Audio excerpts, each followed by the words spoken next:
Alright then, let's do this thing. Smackdown. Smackdown, Smackdown. Sorry if I sound too loud, but Smackdown, folks. As Money in the Bank continues to build, I guess this is the last night for Smackdown in the Thunderdome before we move back to a crowd next Friday in Houston, Texas. And I'll have a little bit more to say about that near the end of this video, since this is the last night in the Thunderdome for Smackdown. But we do kick off the show tonight, Smackdown. Um, Basically everything that went down last week. Jimmy Uso, which I can't say I'm not even that surprised that he is on TV right now, but I guess he's about to go to Roman's locker room. Paul Heyman stopped them and saying, Roman, it's just too busy for him right now. It was Roman and Heyman end up going out to the ring then. Basically talked about what happened last week. And, Roman, he had the microphone, let all people at home why he wasn't here last week. And he didn't like about what happened last week, okay? He didn't appreciate liars like Edge and whatnot, saying he was afraid of him and everything. And it got in his head to an extent. But Roman said, there was 10 seconds in that match at WrestleMania where, it was like a little bit of fear, but, I was still able to stack my opponents and, make this shirt and everything. So I smashed and stack opponents and whatnot. And the only reason Edge was able to get a hold of him a few weeks ago, because he wasn't focused on him. Roman says, I got family trouble right now. And Edge wasn't worried on his mind. And I guess, the subject right now we're talking about is family. I'm sure there's a Vin Diesel meme that'll be made into this sooner or later, since that's been going around, family. I'm not going to go into it, but you know what the meme is if you've seen Fast and Furious. But, it's time to handle some business. Jimmy Uso came out, and, he asked Roman, what happened last week, man? What happened? You wasn't here for me and whatnot. I thought it was for us. I thought it was for family and whatnot. And, was you on vacation or something? And Roman says, I don't take vacations, all right? But I had to go do your job and whatnot that you couldn't get done. Next thing you know, Jey Uso comes out, and, the right-hand man is back and everything. We got to be back on the same team and whatnot. And, I got y'all back. This ain't about y'all, but, him and Jimmy, we going to become the 7-time tag team champions and whatnot. And, Roman said, this is all I ever wanted, okay? Everybody wanted to hear what they wanted to hear, but look at us. We embrace now, okay? I'm satisfied with this outcome. They all hugged each other before, they ended the segment. Now, everybody knows what's happened this week with Jimmy Uso, fourth DUI, which they ain't gonna, I kind of figured they weren't gonna do anything anyways, because they haven't done it the last 3 other times. And don't get me wrong, both Usos has been arrested before for DUIs, but this is like his fourth one now, okay?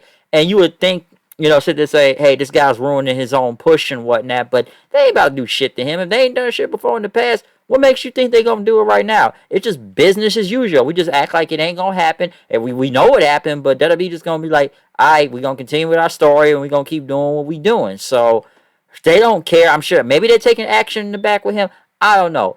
Maybe they need to take his keys away from him or something, because this is 4 times now. Like, thank God no one hasn't gotten hurt or killed in the process of all this, but man, like, I'm sure everybody's saying, call an Uber if you that drunk and whatnot. Or have somebody to drive you, or a designated driver, because, come on, man, like 4 DUIs now, like, that tells you something right there. But I figured, like I said, WWE was never really going to do anything anyways. It's just, he back on TV.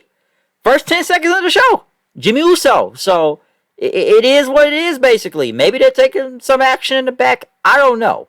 They need to, something, because, like I said, it's only a matter of time until somebody get hurt or killed in the process. And I think it's kind of crazy, too. I had looked on the internet, just kind of kept reading, comments on Twitter. It's kind of odd that, they blame Naomi for some reason. I don't understand that. What does she have to do with his own mistakes? Like, I don't see how you could blame her for that. Like this dude made his own decision, okay? But, like I said, man, he back on TV. DUI happened. It's the 4th one, but hey, obviously, shit ain't really changed.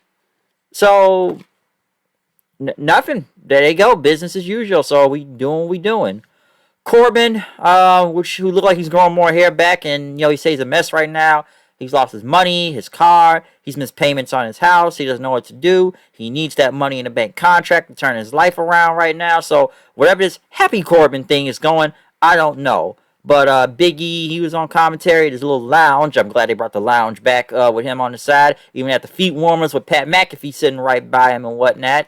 Next thing you know, Nakamura, King Nakamura, and Rick Boogs came out. Of course, the entrance and everything. And, like I said, McAfee just danced and whatnot. One thing that's kind of crazy is that, Big E's telling him to look at the screen. Basically, they took Corbin's car. So I guess they bought it and whatnot as they rode up in it. So his car got repossessed. They got auctioned, apparently. And now they got the new car.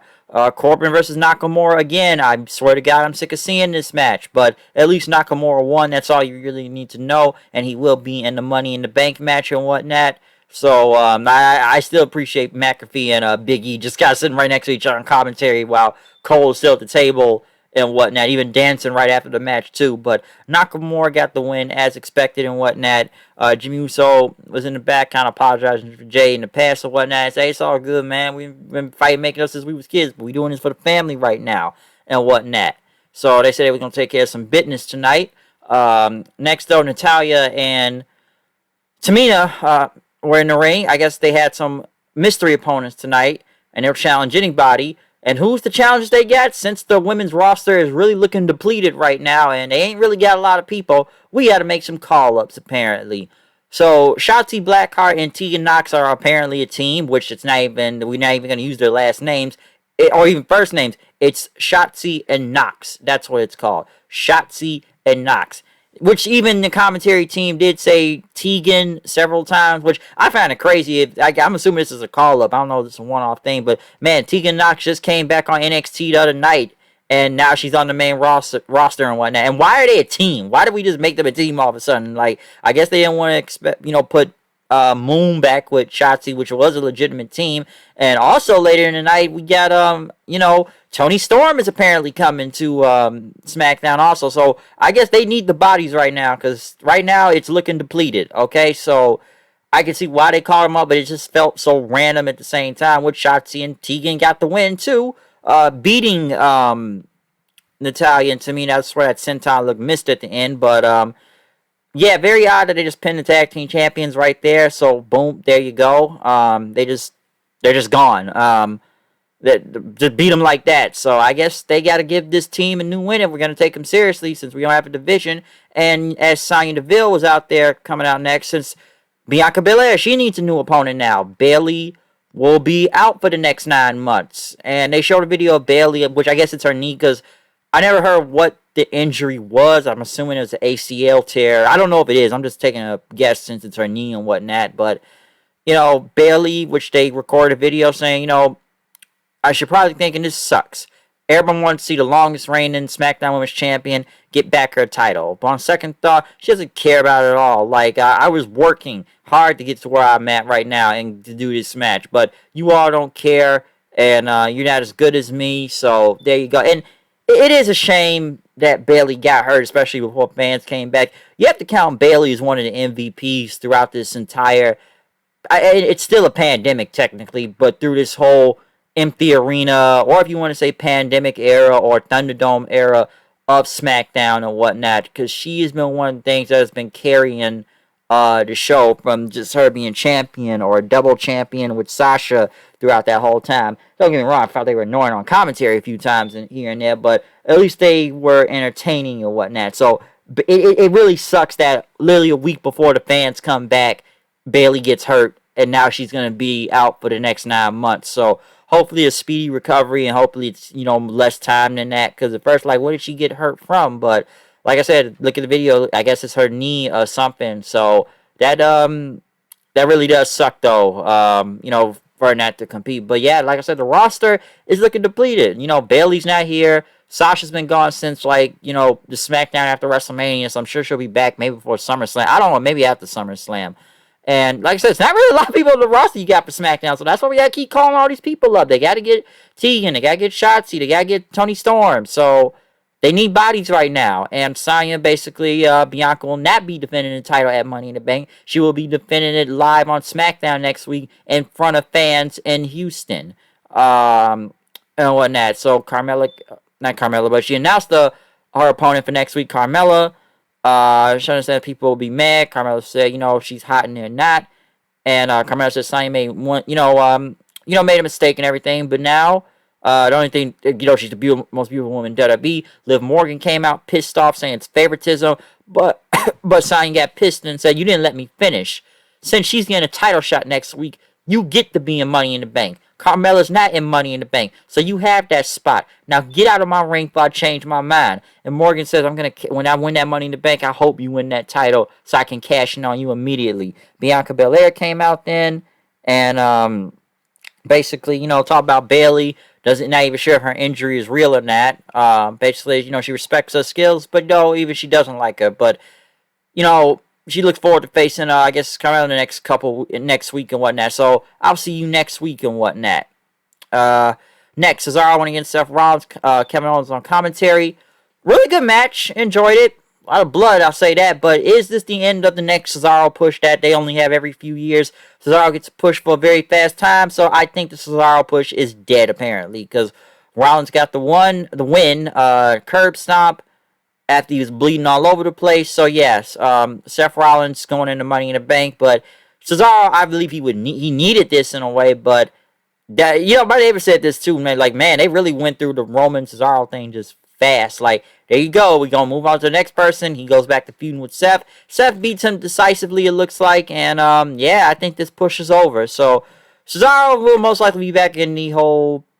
Which looks like he'll be back in mid-card to tag team and that near the main event picture, I guess. I guess they stopped. I'm just going to assume they must have just stopped believing him and whatnot. But next, Jimmy and Jey Uso trying to get in the Edge's locker room, but I guess he was gone. Seth Rollins was happy he's in Money in the Bank and whatnot. And, he talked about how he cashed in before on Roman, the tribal chief of WrestleMania and whatnot. And, whenever his mood, he'll cash in on whoever he wants to. Edge basically said, same Seth Rollins. Haven't changed since 2014. John. I'm going to break his neck, John. I'm sure everybody remember. Or was that 2015? John. I'm going to break his neck, John. This man's a family, John. I'll break his neck, John. I'm sure everybody remembers that, John. But, Edge, he's going to go to the ring and do something, Seth was a man to do and call out Roman. They had a video package for Otis and Gable. Basically, this is a human wrecking ball right here. He doesn't care who you are. The Alpha Academy will step up to you and you will be destroyed. So they really are building Otis into something, I'll say. Edge came out saying congratulations are in order. Roman's reunited his family and whatnot. So he doesn't care about who Roman brainwashes. He's found cracks in the table already. And, showed the photos of Jimmy Uso and Roman with the whole chair leg thing to the mouth and whatnot, pulling it back. And, he's played Roman's punk card. So why don't you come out right now and fight? Roman was in the back. He told everybody to stay in the back. He's going to handle this on his own. Roman came out on his own. The Uso said something don't feel right. They felt it was a trap, so they came out. But Roman told him, I'm going to handle this, okay? Next, Roman and Edge start going back and forth with each other. Then Rey Mysterio's music hits. The Usos get on the apron. Ray and Dominic got chairs coming from out of nowhere, hitting the Usos with. They start brawling outside then. Everybody end up getting in the ring. Ray and Dominic get the 619 on both the Usos. Edge and Roman are going at it. Edge hits Roman with the, executioner DDT and whatnot. And stuff. He's going to hit the spear, but the Usos stopped. Yeah, they stopped him. So Roman got out of dodge. Next thing you know, Usos got hit with 619. Edge gets the chair, and he just takes the Usos and just do the whole crossface thing with the leg of the chair over both of their mouths as Roman just stands there. Doesn't look like much to do. So he says, I got you in your head now, Roman. Come on, Roman. Let's go, Roman. Where you at, Roman? Let's do it, Roman. I'm in your head. You're vulnerable now, Roman. Which, yes, they beat up the Usos again. Will this do much for, Edge going to Money in the Bank? Most likely. But, we're going to see what happens next week with that. Since the go-home show for, Smackdown next week. But, Edge and the Mysterios returning too. But Edge just destroying the Usos once again. We'll see where that goes for next week with Roman, okay? So, a lot of stuff happened on this show tonight for SmackDown. A lot of things, a lot of call-ups, I should say. We had 3 call-ups. Well, 2 debuted tonight and 1 is coming. So we had, unfortunately, Bayley's injured and whatnot. Money in the Bank spots are now filled up. Jimmy Uso back on TV, even if it's a DUI. Who gives a fuck? He's back on TV, it looks like. The Mysterios are back on TV. Yeah, some interesting stuff on SmackDown tonight. Okay, so yeah, this is the last night in the Thunderdome for SmackDown. I have more to say about it on Raw, but yeah, man, we move back to a crowd next week. I'm gonna say this. I'm gonna miss the Thunderdome in a way. If that Delta shit gets bad, that Delta variant going around, then maybe they will be back in the Thunderdome. But for the time being, I did enjoy it. But wrestling is bringing back fans now, especially by next week. We already know what's going on with several companies from AEW to Impact to Ring of Honor to MLW, and WWE also. So yeah, everybody's just trying to move back in the crowds. Well, New Japan already been at crowds, but they know how to follow the damn rules when it was coming to COVID. But and shit, even though they knew when they had to take time off at the same time too. But we'll see where this goes. But yeah, this is the last time they will be in the Thunderdome, so we will have fans. I'm assuming it's full capacity next week in Houston. But then again, Texas never really gave a fuck about this virus a while ago.